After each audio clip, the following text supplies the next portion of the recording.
नमोलोए सवसाहूणं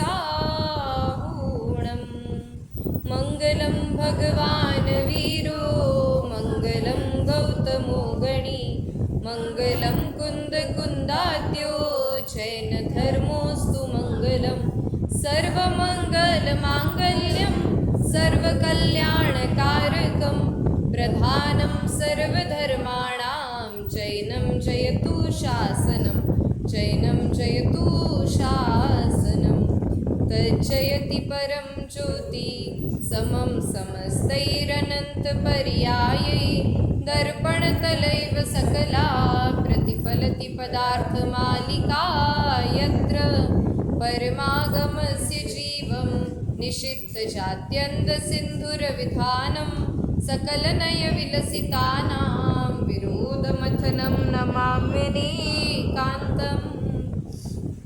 आचार्य अमृतचंद्र देव द्वारा विरचित श्री पुरुषार्थ सिद्धि उपाय नामक ग्रंथ पर, जिसका अपर नाम है जिन प्रवचन रहस्य कोश। ऐसे जिनेंद्र भगवान के जो वचनों का रहस्य है उसके कोश पर हम विगत दिनों से स्वाध्याय कर रहे हैं, जिसमें हम 10 श्लोक पूर्ण कर चुके थे। 11वें श्लोक पर हमारी चर्चा चलेगी। पहले पाठ कर लेते हैं, फिर चर्चा को प्रारंभ करेंगे।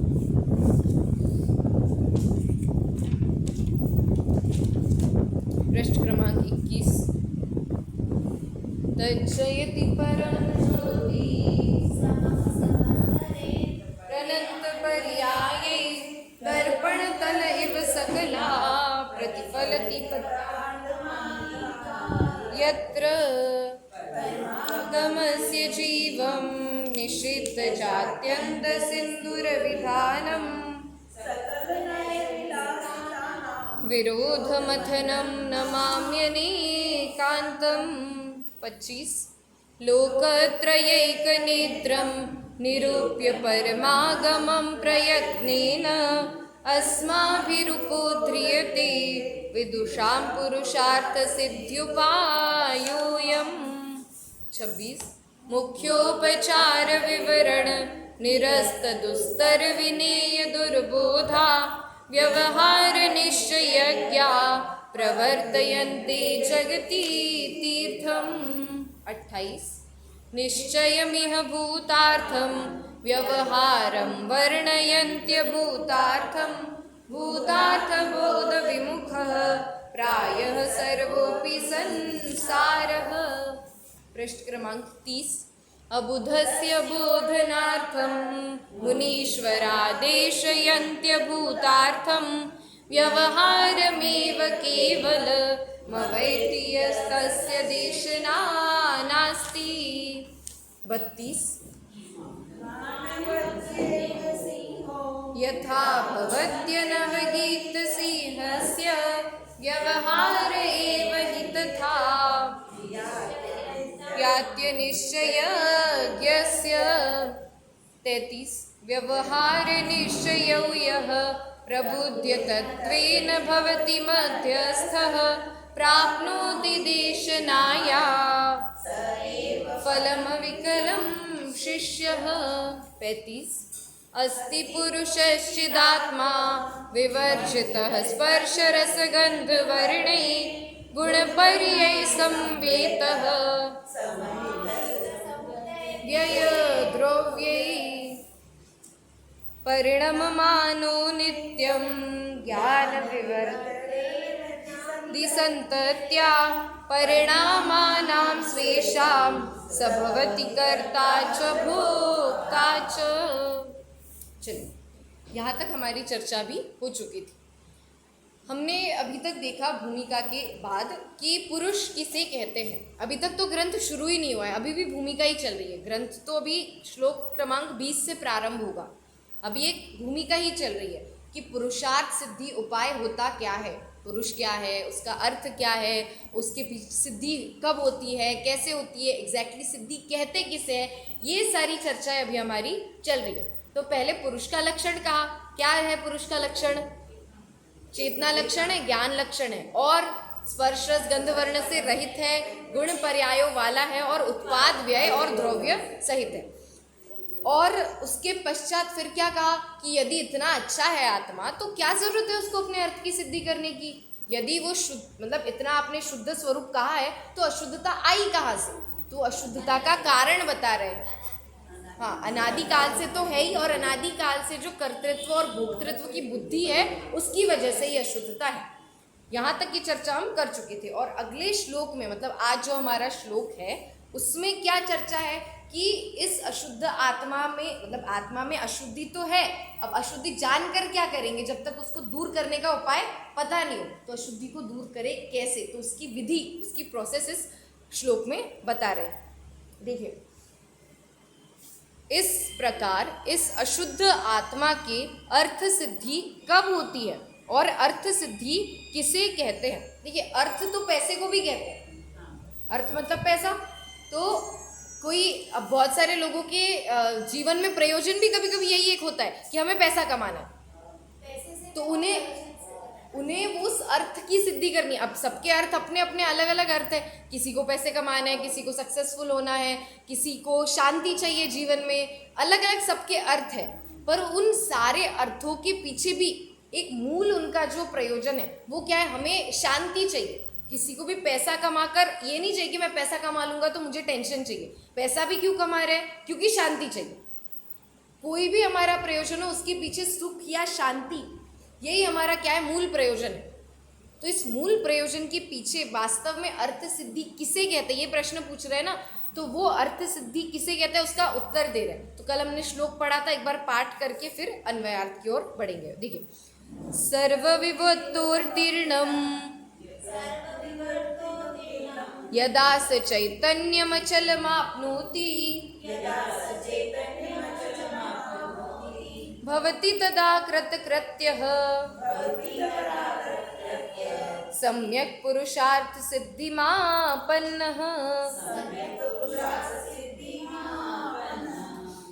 देखिए, जब अन्वयार्थ, जब उपर्युक्त अशुद्ध आत्मा सर्व विभावों से पार होकर अपने निष्कंप चैतन्य स्वरूप को प्राप्त होता है, प्रोसेस भी यही है और इसका फल भी यही है। मतलब फल अगली लाइन में एक और फल बता रहे, पर क्या है प्रोसेस? की विभावों से पार होकर अपने अचल स्वरूप को प्राप्त करना है, और अचल स्वरूप को प्राप्त करने के बाद उस प्राप्त की हमें प्राप्ति हो जाएगी। मतलब प्राप्त की प्राप्ति मतलब क्या होता है कि हमें किसी भी अप्राप्त की प्राप्ति नहीं हो सकती। मतलब जो चीज़ जिसके अंदर है उससे वही प्रकट हो सकती है, कोई अन्य चीज़ प्रकट नहीं हो सकती। जैसे नल है, नल किसी टंकी से कनेक्टेड है, तो वो नल चालू करने पर उस टंकी में जो भी द्रव्य होगा सिर्फ वही बाहर निकलेगा, अन्य द्रव्य नहीं निकलेगा। मतलब वो टंकी में जो पानी है वो उसको प्राप्त है ना, तो वो प्राप्त की ही नल खोलने पर प्राप्ति होगी, उसमें जो नहीं है उसकी प्राप्ति नहीं होगी। इसलिए जो जिसमें होता है उससे वही निकलता है। आत्मा में क्या है? आनंद है, तो आत्मा से आनंद की ही प्राप्ति होगी। अब फिर दुख क्यों हो रहा है? हमारे पास तो हमारा आत्मा भी है और आत्मा में आनंद भी है, तो दुख क्यों हो रहा है? क्योंकि हमें आत्मा प्राप्त तो है पर आत्मा की प्राप्ति नहीं है। आत्मा योग्यता रूप पड़ा तो है, वो सुख उसमें पड़ा तो है, पर उस सुख को अपन पहचान नहीं रहे, उसको प्रकट नहीं कर पा रहे। प्रकट कैसे करे? क्या करना पड़ेगा कि सुख प्रकट करे? केवल आत्मा को जानना है, बाकी कुछ भी नहीं करना है। मैं करता हूँ, मैं भोगता हूँ, इस बुद्धि को छोड़कर मैं ज्ञाता हूँ, मैं दृष्टा हूँ, ऐसी बुद्धि को लाना है। कैसे आएगी ये बुद्धि? जब भी कोई काम हो तब ऐसा विचार करें यदि हम कि वो पंक्ति है ना, होता स्वयं जगत परिणाम, मैं जग का करता क्या काम। जग का परिणाम कैसा हो रहा है? स्वतंत्र है, सहज है, अपने आप हो रहा है। तो मुझे क्या करना है? मैं क्या कर सकता हूँ, इस पे ज़्यादा फोकस करें अपन। मुझे क्या करना है, ये तो बहुत सारे विकल्प है, मुझे ये करना है, मुझे वो करना है, बहुत सारी चीज़ें। मैं क्या कर सकता हूँ? कोई भी व्यक्ति क्या कर सकता है? वो कौन सा कार्य कर सकता है जिस रूप वो परिणमित हो सके, है ना? अपन ने देखा था हम किसके करता होते हैं कि हम सिर्फ अपनी पर्यायों के करता होते हैं, क्योंकि हम अपनी पर्याय रूप हो सकते हैं। तो जो जिस रूप होता है वो उसी का करता हो सकता है, तो हम किसके करता हो सकते हैं? द्रव्य पर्याय, द्रव्य में जो परिणमन चलता है उसी को तो पर्याय कहते हैं, तो द्रव्य पर्याय रूपी तो हो रही है। द्रव्य कुछ कर नहीं रहे हैं पर उसके करता है ना, हम उस रूप हुए, द्रव्य पर्याय रूप ही तो हुआ ना, तो द्रव्य पर्याय रूप हुआ, कार्य रूप हुआ, पर्याय हमारा कार्य है, तो कार्य रूप हुआ, जो कार्य रूप हुआ उसको कर्ता कहते, इसलिए हमने आत्मा को कर्ता कहा।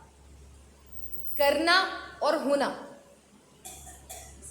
दो अलग चीजें मानते हैं हम लोग। हम होने को करना क्यों नहीं मानते? जैन दर्शन हमें सिखाता है तो करना मतलब दूसरे से, ऐसा करना और होना एक ही बात है, ये बता रही हूं मैं। कैसे? हम करने का अर्थ क्या समझते हैं? पर द्रव्य में कुछ करने को या फिर अपने मन से कुछ करने को हम करना समझते हैं, और कुछ अपने मन के अनुसार नहीं हुआ तो हमें क्या लगता है? हो गया, होना। और एक होता है करना। हाँ, मतलब जो अपने हिसाब से हुआ उसको करना और जो अपने आप हुआ उसको होना, ऐसा हम समझते हैं।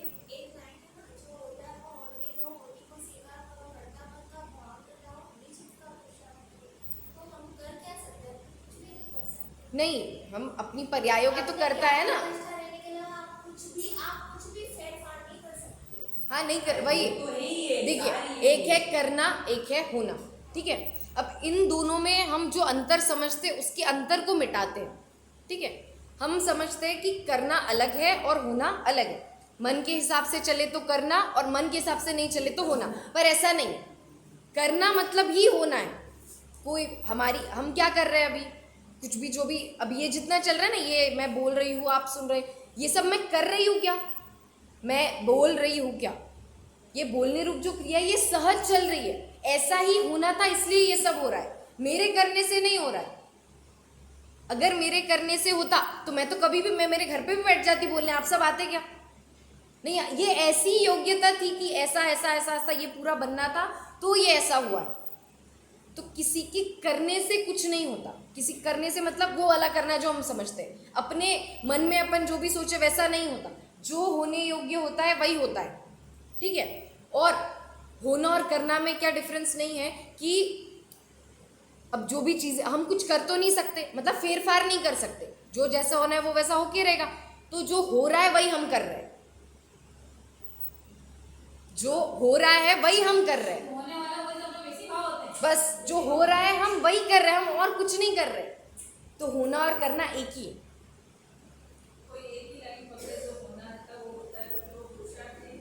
हाँ तो वो तो फिर बस यही समझना है। अब हम भी हाँ, ये अपन बाहर से कह सकते हैं इसको पुरुषार्थ, वास्तव में पुरुषार्थ क्या है कि यहाँ आकर भी जो हो रहा है उसको जान रहे हैं। मैं सुनती हूँ, मैं सुन रहा हूँ, मैं समझ रहा हूँ, ये भी नहीं। आगे तो पता है इस भावार्थ में लिखा है कि जब वो अनुभव दशा आती है तब मैं शुद्धात्मा स्वरूप का ध्यान कर रहा हूँ, ऐसा विकल्प भी नहीं रहता। मतलब हम अगर ध्यान करने बैठे तो कुछ तो लेकर बैठेंगे ना, एक विकल्प तो लेकर ही बैठेंगे कि मैं आत्मा हूँ, शुद्ध हूँ, बुद्ध हूँ, कुछ भी विकल्प लेकर बैठेंगे। पर जब अनुभव हो जाता है तब ये विकल्प का भी विलय हो जाता है, ये विकल्प भी चला जाता है कि मैं शुद्धात्मा हूँ, मैं आत्मा हूँ, कुछ भी नहीं रहता। अभी आएगी उसकी चर्चा आगे, तो तब करेंगे। पर होना और करना एक ही बात। जब हम ये समझेंगे तब हमारी कर्तृत्व बुद्धि वास्तव में मिटेगी, वरना कैसे मिटेगी?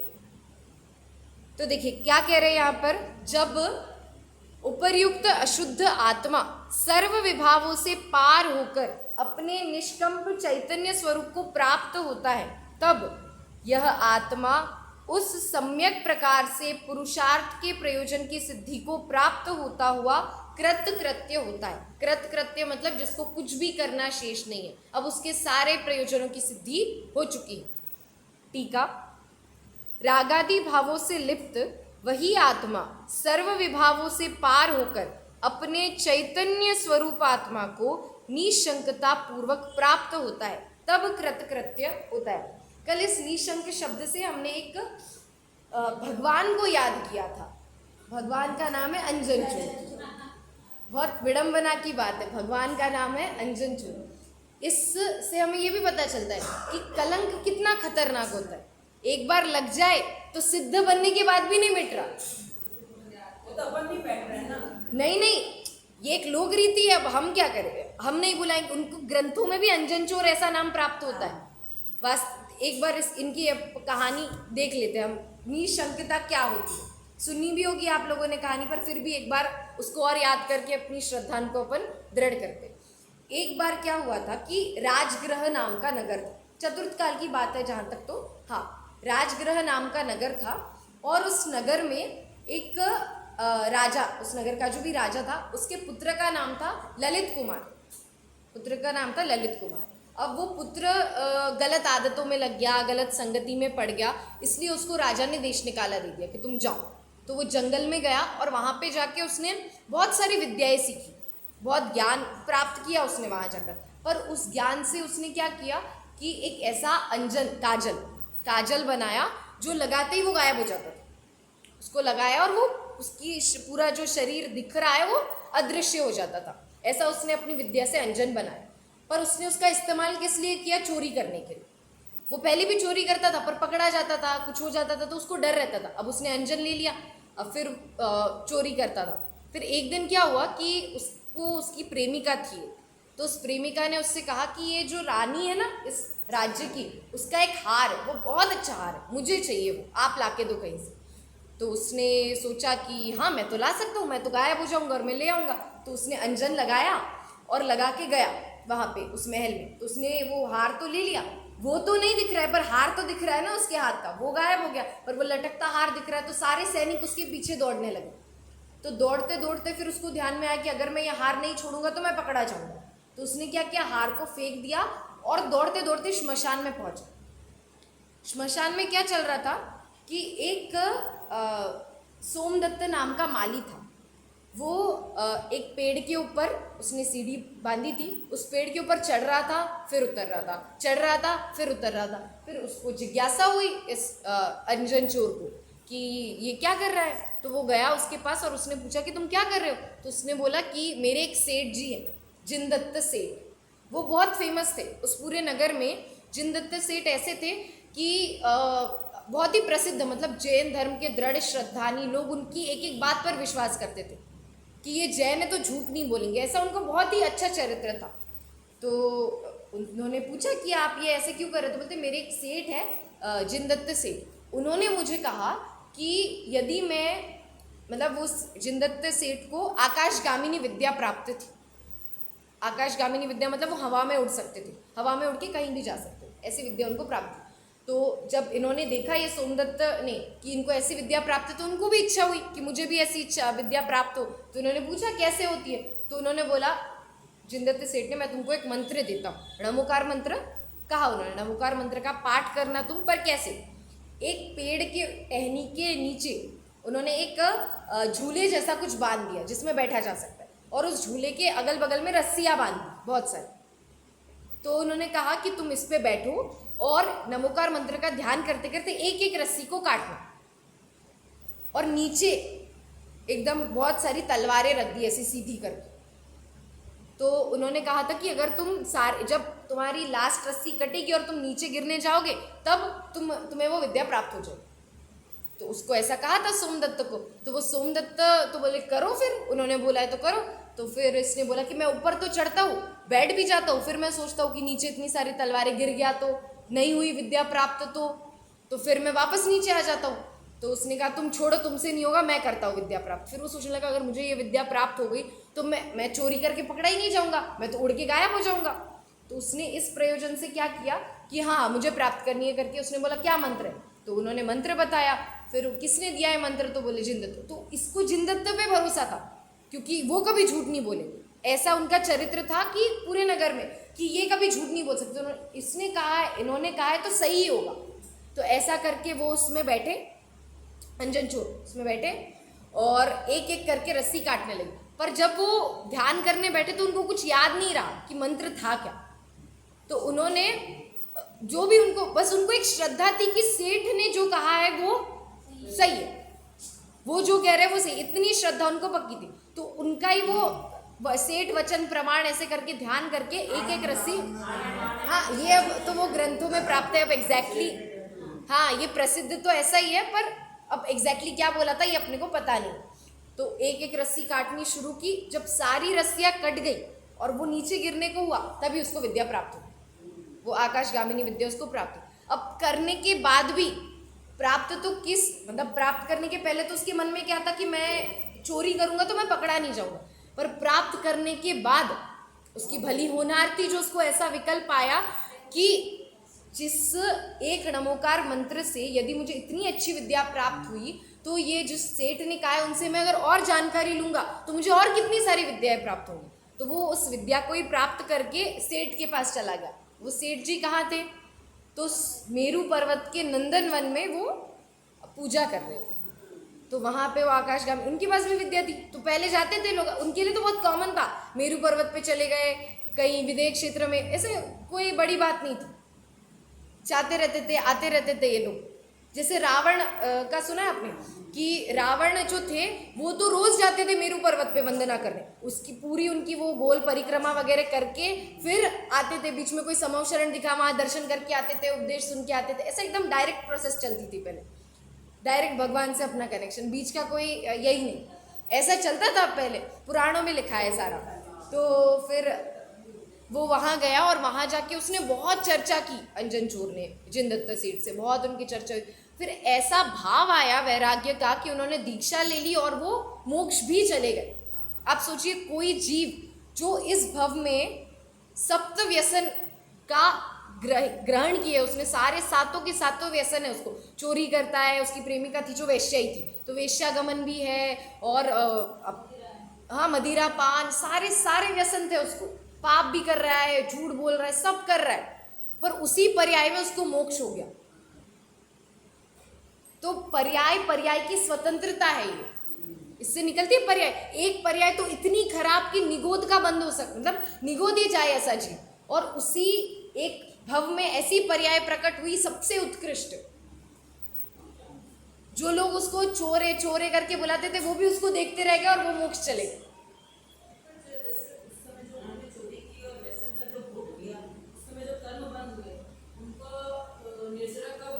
वो मुनि दशा में, हाँ, क्योंकि अपने मिथ्या दृष्टियों को कैसी निर्जरा होती है, अपनी मिथ्या दृष्टियों की बहुत स्लो होती है निर्जरा, मतलब अपने पास अगर 100 कर्म्स का स्टॉक है तो अपनी निर्जरा कैसे होगी, धीरे धीरे, मतलब 100 साल में एक, फिर दूसरे 100 साल में एक, इतनी स्लो।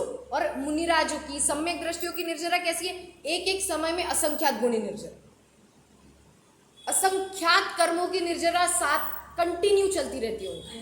पहले आयु कर्मों का बंध नहीं हुआ होगा, इसलिए हाँ है ना, वो होनारी ऐसी थी। तो अब आयु कर्म का बंध तो एकदम एंड तक भी हो सकता है, तो हो सकता है, हो सकता है ना भी, हाँ हो सकता है, पर अब उसको मोक्ष ही जाना था तो आयु कर्म का बंध होता कैसे, वही तो नहीं बंधा था उसको आयु कर्म। तो ऐसी निशंकता हमारे अंदर होनी चाहिए। हाँ तप से होती है, हाँ मुनि दशा धारण करना ही सबसे बड़ा तप है, उसके बाद तो जो तप होते हैं अंतरंग बहिरंग वो अलग, पर मुनि दशा धारण किए ये तप नहीं है क्या, कितना बड़ा तप है। जो बहिरंग तप है ना 6 प्रकार के, अनशन, ऊनोदर, वृत्ति परिसंख्यान, विवित्त शय्यासन, काय क्लेश और रस्त्या, 6 प्रकार के बहिरंग तप है। ये 6 तो मुनिराज ऐसे सहज ही पालते, कभी अनशन, एक टाइम तो वो खाते ही है, फिर अनशन मतलब उपवास, बीच में उपवास कर ही लेते हैं, वो कितना उपवास करते हैं। फिर ऊनोदर, एक टाइम खाना, उनका तो चर्या ही वैसी है। रस परित्याग, नीरस भोजन ही खाते हैं, कोई बहुत स्वादिष्ट बहुत मसालेदार ऐसा खाना खाते ही नहीं है। फिर विवित्त शय्यासन, सोते भी कैसे, एक आसन पे सोते, एक करवट पे, और वो भी सिर्फ एक प्रहर के लिए, इतना ही सोते हैं। और काय क्लेश, निरंतर अपने तप काय को क्लेश देते ही रहते, तो ऐसे इस प्रकार वो तप तो निरंतर करते रहते और उनकी निर्जरा होती रहती है। और निर्जरा ये तप तो बहिरंग कारण है, अंतर में जो उनको अपने ज्ञानादि गुणों की अंश प्रकट हुआ है ना, वही उनकी निर्जरा का कारण है, सबसे मूल कारण तो यही है।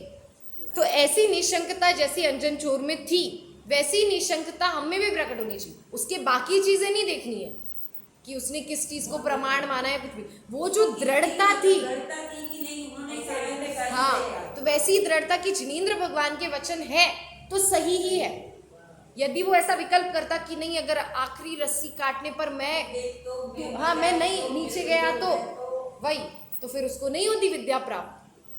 तो ऐसे ही जिनेंद्र भगवान के वचनों में हमें इस जिनवाणी में श्रद्धान एकदम पक्का होना चाहिए। कोई भी हमारे श्रद्धान को हिला दे, डगमगा दे, ऐसा श्रद्धा नहीं होना चाहिए हमें।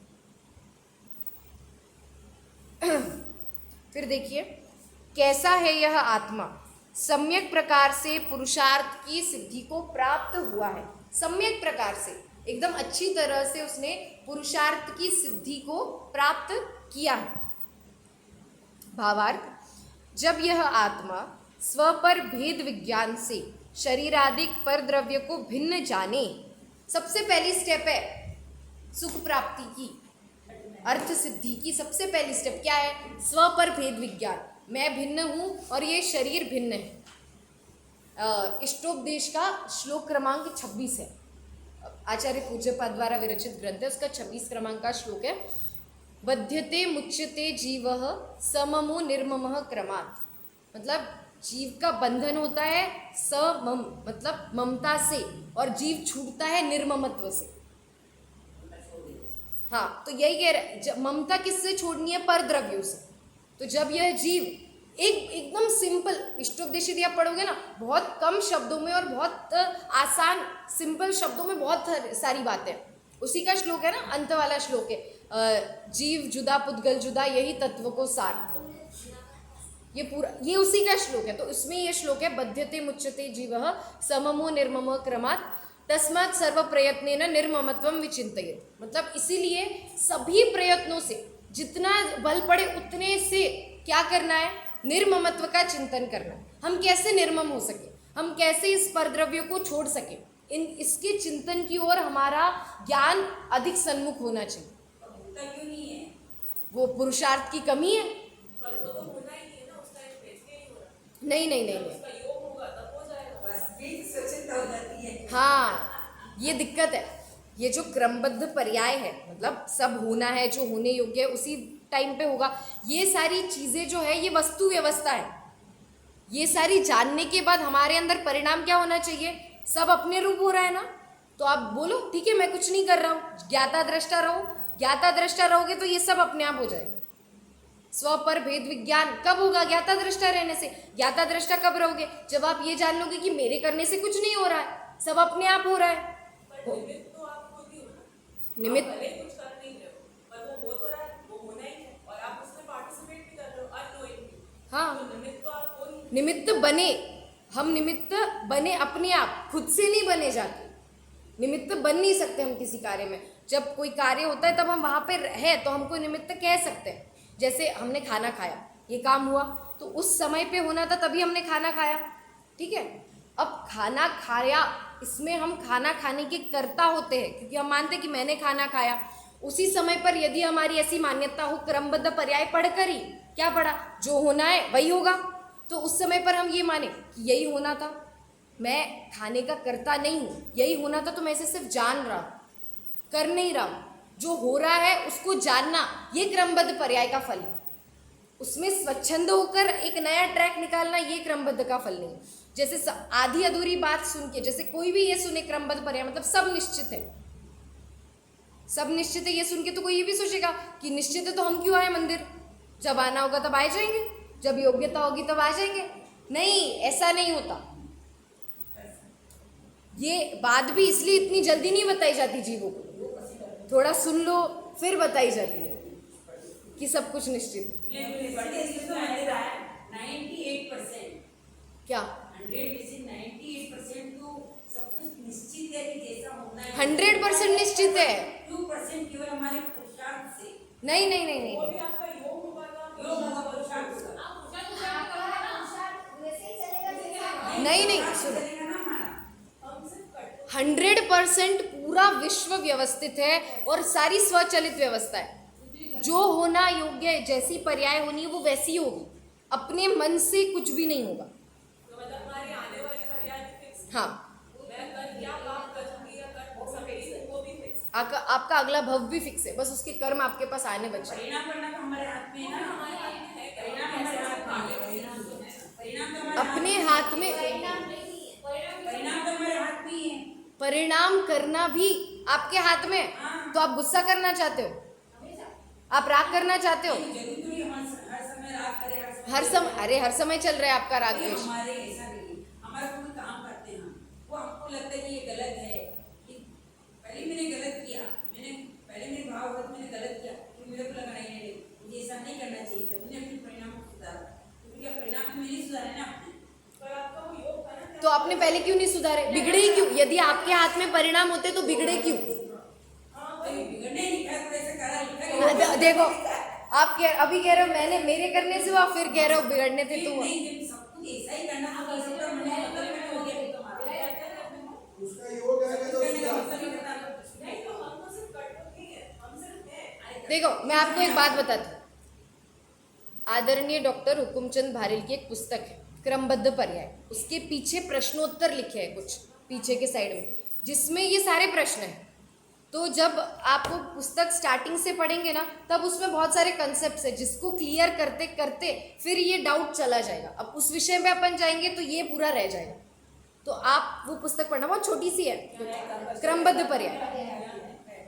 तो बिल्कुल या 100 पेज की कुछ होगी, उससे भी कम होगी शायद, बहुत छोटी सी किताब है, और उसमें सब कुछ है इस क्रमबद्ध पर्याय के बारे में। स्टार्टिंग में तो दिया है किन किन ग्रंथों में इसकी चर्चा आई है वगैरह, आगम प्रमाण, और उसके बाद एकदम पढ़ोगे आप। समृद्धि बार-बार कहते हैं परिणाम को संभालो, ऐसा क्यों कहते हैं? बस इतनी सी बात क्लियर करो। भाव संभालो इसीलिए कहते हैं क्योंकि जब आपने ये सुन लिया कि सब कुछ निश्चित है, तो आचार्य देव को पता था कि आप में स्वच्छंदता आएगी, फिर भाव संभालने का हमारे पास इसलिए कहा ना किताब पढ़ो। कहाँ है हमारे पास? नहीं मैं तो बोल रही हूँ आप किताब पढ़ो। हाँ सब निश्चित है तो, पर आप किताब पढ़िए, वो भी निश्चित करिए अभी। और उसमें लिखा हुआ है निश्चितता से तो स्वच्छंदी मत बनो।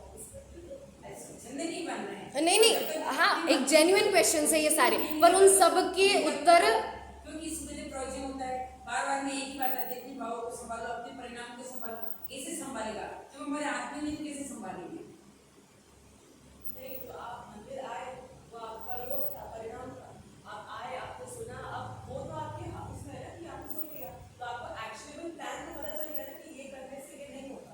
लेकिन अपने आप में हो रहा है ना, तो जानो संभालना क्या है? ज्यादातर हो ना उस चीज के, संभालना क्या है? तो आप ज्यादातर हो, बस ये मेरा भला बुरा ऐसा डिस्कशन इसी रहेगा ही ना इंसान की बात आती क्यों ही परिणाम संभालो। किताब पढ़ी, नहीं इतनी आतुरता से। ये इस पे भी पीडीएफ मिल जाएगी आपको गूगल पे। हाँ।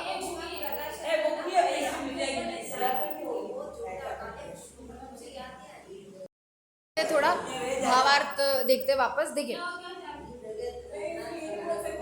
अभी योग नहीं आ रहा है कि आपकी बात को समझो कि आप ज्ञान नष्टा हो। सही बात है। चलो, जब यह आत्मा स्व पर भेद विज्ञान से शरीरादिक पर द्रव्य को भिन्न जाने, मैं भिन्न हूँ और ये देह पर जितने मम्मी पापा पति पत्नी, जितने भाई बहन, सारे रिश्ते, घर, जितनी संपत्ति, सब कुछ भिन्न है, ऐसा जब स्व पर भेद विज्ञान हो जाएगा, तब यह भला अर्थात इष्ट, यह बुरा अनिष्ट, ऐसी बुद्धि का त्याग कर देता है। जब भेद विज्ञान हो जाता है ना, तब ये पता चलता है कि कोई भी वस्तु अच्छी या बुरी नहीं है। वस्तु है, बस वस्तु है। वस्तु में ना अच्छापन है, ना वस्तु में बुरापन है। सारी वस्तुएं क्या है, सिर्फ है, ना इष्ट है ना अनिष्ट है। कारण कि जो कुछ भी भला बुरा होता है वह सब अपने परिणामों से ही होता है। जितना कुछ भी हम में भला होना है, हमारा अच्छा होना है या फिर बुरा होना है, उन सब में निमित्त क्या बनेंगे, केवल अपने ही परिणाम। जिस प्रकार के परिणाम होंगे उस प्रकार का कर्म बंधन होगा, उस प्रकार से ही कर्म का उदय आएगा और वैसे ही हमारा भला बुरा होगा। आगे दिया है कि पर द्रव्य के करने से कुछ भला बुरा नहीं होता। हमें लगता है कि हमें गुस्सा क्यों आया, क्योंकि सामने वाले ने कुछ काम किया इसलिए हमें गुस्सा आया, पर ऐसा नहीं होता। गुस्सा क्यों आया, क्योंकि उस क्रमबद्ध पर्याय को छोड़, यदि हम उसको पकड़ेंगे तो उस रूप होने की योग्यता थी नहीं। गुस्सा क्यों आया, क्योंकि तब वो क्रोध कर्म का उदय था, और उदय में हमने क्या किया, हमने उदय में एकत्व किया और हमने ये माना कि ये क्रोध में हूं, मतलब उस क्रोध के कर्म के उदय में हमने रिएक्ट किया। क्रोध के बहुत सारे निमित्त मिलेंगे आपको कि घर पे बच्चे ने कोई चीज़ तोड़ दी या फिर किसी ने कुछ भला बुरा कह दिया, हमें बुरा लगा तो उस पर गुस्सा आ गया, कुछ भी क्रोध का निमित्त बन सकता है। पर इन सारे परिणामों में हम कैसे रिएक्ट करते हैं इस पे हमारा भला या बुरा डिपेंड करता है। जैसे आप एक तरफ आप हो और एक तरफ है पांडव, ठीक है। पांडव के ऊपर उपसर्ग हुआ था, पांडवों के ऊपर उनको गरम गरम लोहे के कड़े पहनाए गए थे मुनि दशा में। गरम गरम, आप सोचिए आपको कोई गरम गरम कड़े पहनाए लोहे के, क्या भाव होंगे आपके, कितने आकुल व्याकुल होंगे हम लोग। हम टिक नहीं पाएंगे एक जगह पर, हम सोच के भी हमें 2 मिनट के लिए आंखें बंद, रहे ऐसे कैसे कह रहे हैं। उनकी इतनी स्थिरता थी कि वो गरम गरम लोहे के कड़े पहनाने के बावजूद उसी भव से उसी के कुछ टाइम बाद ही वो मोक्ष गए। इतनी स्थिरता उनमें थी। निमित्त सेम है, उनको भी वही निमित्त मिला और हमें भी वही निमित्त मिलता। तब तो शायद नहीं गए ना, ये 2 भाई नहीं गए। हाँ नहीं गए, पर 3 तो गए ना। 3 गए, हाँ, 2 में नहीं थी। मैं तो युधिष्ठिर की बात कर रही हूँ, एक युधिष्ठिर और एक और अपन, ठीक है। युधिष्ठिर तो गए, हाँ, तो वो गए मोक्ष, तो एक और वो है, एक और, दोनों के निमित्त एक बराबर है। दोनों के लिए वो जो परद्रव्य था वो एक ही है। तो परद्रव्य यदि भला बुरा कर सकता तो उनका भी तो करना चाहिए था ना, यदि हमारा कर रहा है। उनका क्यों नहीं किया? क्योंकि परद्रव्य कोई भला बुरा नहीं कर सकता। किस पे डिपेंड करता है? हम परिणाम बिगाड़े तो हमारा बुरा होगा, हम परिणाम सुधारेंगे तो अपना अच्छा होगा। पर ये तो तब होता है ना जब हम शांति से बैठे हुए, हमको कुछ हो नहीं रहा है, हमको कोई कड़ा पहनाएगा तो याद थोड़ी होगा कि हमारे परिणाम ऐसे नहीं होंगे। उनको तो था। तो कैसे होता है अगर कोई कुछ अपन को करता है, मानो आत्मा ये शरीर अलग है, पर यहाँ पे हो रहा है तो वो फील तो होगा। हाँ फील होगा, पर उस फीलिंग में जब हमारा इस देह से ममत्व छूट जाएगा कि ये मेरा है ही नहीं। ममत्व भी गया साइड में, पर लग तो रहा है ना। देखिए हमें कुछ कभी कभी क्या हो जाता है कि हम बहुत सारे काम करते हैं ना किचन में, तो लग जाती है बहुत बार, और हमें रियलाइज कब होता है पता है? बहुत बाद में सारे काम निपट, तो तब तक लगा नहीं था क्या? लगी तो थी ना, छोटी बड़ी लगती है। तब ध्यान नहीं गया। ध्यान नहीं, एग्जैक्टली यही बात है, ध्यान का खेल है। ध्यान जाएगा तो वेदन होगा। ध्यान, अब उन पांडवों का अपनी आत्मा में इतनी लीन थी कि उनका बाहर ध्यान ही नहीं था। हमारा ध्यान चला जाता है कि हमारा ध्यान यही होता है, हम इतने परोन्मुखी हैं, हमारा पूरा ध्यान बाहर की तरफ है, और बाहर में शांति नहीं है तो मिलेगी ही नहीं। बट इंटेंसिटी भी मैटर करती है। कट लग जाने पे ध्यान नहीं लगता है, लेकिन अगर आप तवे पे हाथ रखो गरम है तो वो एकदम फील हो, हाँ, तो फिर तब आपका ध्यान नहीं ना तो होगा। ये तो मैंने एक एग्जाम्पल दिया कि ध्यान से ये होता है, पर यदि आप किसी चीज में बहुत ज्यादा मग्न हो ना तो नहीं जाता इतना ध्यान। बहुत मग्न, और ऐसी चीज में मग्न जिसमें आपकी इतनी रुचि है जिसको आपको बहुत आनंद आ रहा है, ये कैसे करते हैं? ज्ञाता दृष्टा बन के। बात है ना, ये बहुत ये की बहुत तबीयत खराब हो कुछ हो, और ये किसी भी चीज की अड्डा हो जाती है, ऐसे वैसे तो हम उधर हो जाते हैं, अपनी घटनाओं को भूल जाते हैं। हाँ, बहुत बीमार व्यक्ति भी अगर उसको अपने बिजनेस में बहुत इंटरेस्ट हो, नहीं 25 करोड़ की डील अभी क्रैक करनी है, वो उठ के कोट पहन के बैठ जाएगा लैपटॉप के सामने कि नहीं 2 मिनट में तो हो जाएगा, इतना तो मैं कर लूंगा। वही व्यक्ति जो भी पानी पीने के लिए हाथ भी आगे नहीं कर पा रहा था, वही बैठ के मीटिंग कर ले। रुचि मैटर्स। जहां पे रुचि होगी, एक सुक्ति है, रुचि अनुयायी वीर्य, वीर्य मतलब होता है शक्ति। जहां रुचि होती है वहां अपने आप शक्ति लगती है। तो यदि हमारी रुचि आत्मा के प्रति बढ़ेगी तो उसके प्रति अपनी शक्ति लगाना, बहुत तीव्रता से वहां शक्ति लगेगी। तो ये बाहर के निमित्तों से किए गए उपसर्ग परिशह जितनी भी दुख दर्द है ये नहीं फील होंगे। ये भी कह सकते हैं कि आप खुद से नहीं करते हो, आपका वो जैसे जैसे योग आता रहता है वैसे वैसे आपकी रुचि अपना बढ़ती जाती है। हाँ। ये आपके उससे नहीं है कि मैं रुचि ला रही हूँ। हाँ, जबरदस्ती लाएंगे तो वो हो नहीं पाएगा। देखो पहली स्टेप अगर कोई जबरदस्ती चढ़ाए तो ठीक है, पर उसके बाद खुद ही चढ़ना पड़ेगा, फिर मतलब नहीं है कि जबरदस्ती करे।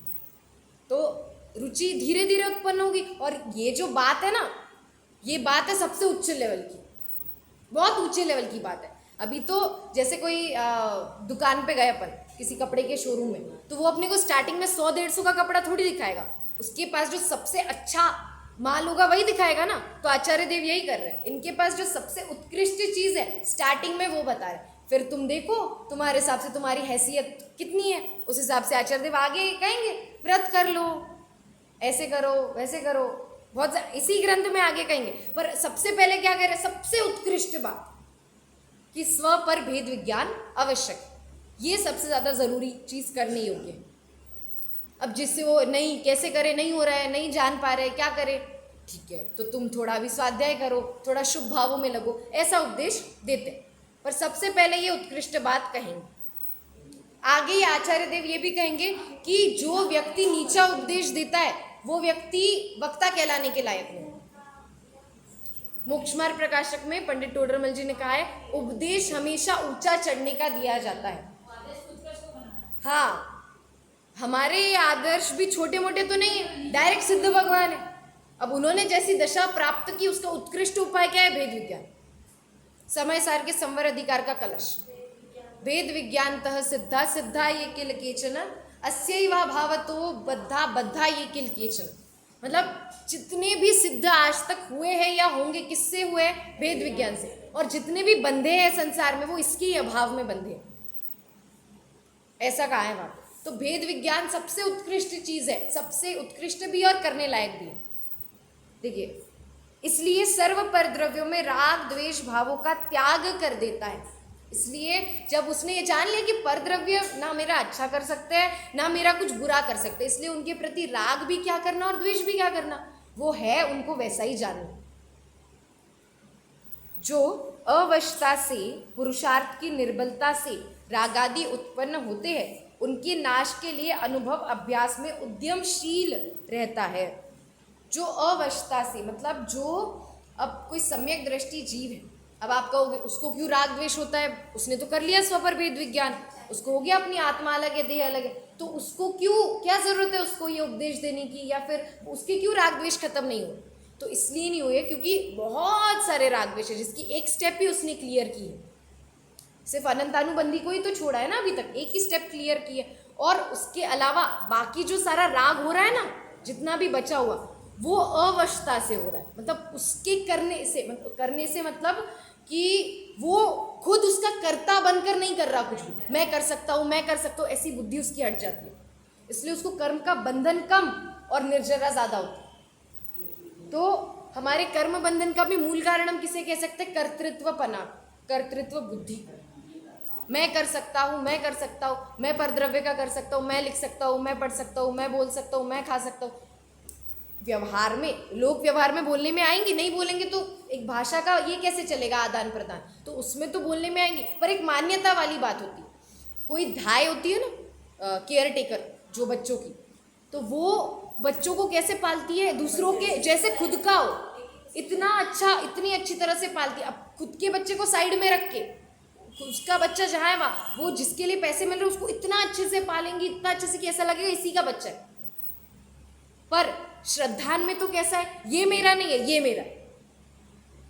वैसे ही सम्यक दृष्टि जीव जब राग द्वेष रूप परिणमन करता है ना, तब उसका भाव क्या होता है, ये मेरा नहीं है, मेरा तो, मेरी चीज तो अलग ही है, ऐसा उसका होता है। हमें जनरली ऐसा कैसे, राग तो कर रहा है करता नहीं है, वैसे ही जैसे ये धाय कर तो रही है पर करता नहीं है, माना ही नहीं उसने कि ये मेरा बच्चा है, दिख रही है इतने प्यार से रख रही है। आप कहोगे सम्यक दृष्टि, भरत चक्रवर्ती को कैसे सम्यक दृष्टि कह रहे हो, कितनी संपदा थी भरत चक्रवर्ती के पास, सारे चक्रवर्तियों के पास 96,000 रानियां, उनके उतने महल, 6 खंड की संपत्ति किसे कहते हैं, मतलब उनके 360 रसोइये हर दिन के अलग अलग, फिर उनके पास उतनी चित्रकार होते, इतने घोड़े, इतने हाथी, इतने गाय, सब कुछ। चक्रवर्ती का दूध पता है कैसे होता है, इतना गरिष्ठ दूध होता है, मतलब एक आहार कैसा होता है, 1000 गायों का दूध, 1000 गायों का दूध 100 गायों को पिलाया जाए, फिर उन 100 गायों का दूध 10 गायों को पिलाया जाए, फिर उन 10 गायों का दूध उस एक गाय को पिलाया जाए, और उसका दूध चक्रवर्ती पचा सकता है, अपन नहीं पचा सकता, बहुत गरिष्ठ होता है वो दूध। मतलब उनका आहार कितना उत्कृष्ट लेवल का होता है, इतनी संपदा होती है। फिर आप कह रहे हो ऐसे कैसे ऐसे कैसे सम्यक दृष्टि, इतना सब भोग रहे, 96,000 रानियां, कितनी सारी रानियां, इतना सब इनके विषय है, भोग है, क्या कमी है उनको, और फिर भी सम्यक दृष्टि। कहते ना भजन है, घर में ही वैरागी भरत जी, घर में ही वैरागी, घर में ही वैरागी थे, कैसे थे? ऐसे ही जैसे वो धाय है, तो सब कुछ दिख तो बाहर में सब कुछ रहा है, पर अंदर में मान्यता कैसी है कि ये मेरा कुछ भी नहीं है, कुछ नहीं है, तभी तो छोड़ के चले गए ना। एक लास्ट एक स्टोरी के साथ ख़त्म करते हैं। एक बार एक, मुझे नाम याद नहीं एग्जैक्टली, एक राजा थे, उनकी 4 पीढ़ियाँ थी। तो उन्होंने, राजा थे अभी वो, तो उन्होंने अपने बेटे को सिंहासन सौंपा और उन्होंने दीक्षा ली। तो बेटे ने उनसे पूछा कि आप दीक्षा क्यों ले रहे हो, क्या ये राज्य की संपदा अच्छी नहीं है क्या? तो बोलते अच्छी है, तो छोड़ क्यों रहे हो? अगर अच्छी है तो छोड़ क्यों रहे हो, और बुरी है तो मुझे क्यों दे रहे हो? कोई अपने बच्चे को बुरी चीज़ देता है क्या? तो ऐसे ये सुन के उन्होंने भी दीक्षा ली। यही सेम चीज़ उन्होंने अपने, तो अब एक कर्तव्य भी होता है राजा का कि वो राज्य को ऐसे छोड़ के दीक्षा नहीं ले सकते, उनको किसी को तो करना। तो उन्होंने क्या किया, फिर अपने बेटे को, बेटे ने फिर सवाल पूछा, अच्छा है तो आप क्यों छोड़ रहे हो, बुरा है तो मुझे क्यों दे रहे हो? उसने भी यही किया, फिर उसने भी छोड़ दी। फिर अंततः वो रानी के गर्भ में एक पुत्र था जिसका राज तिलक करके सब ने दीक्षा ली। तो जब वैराग्य उत्पन्न होता है तब कोई किसी की राह नहीं देखता, कि पति है, बच्चे है, पत्नी है, किसी की राह नहीं देखते, बस चल पड़ते।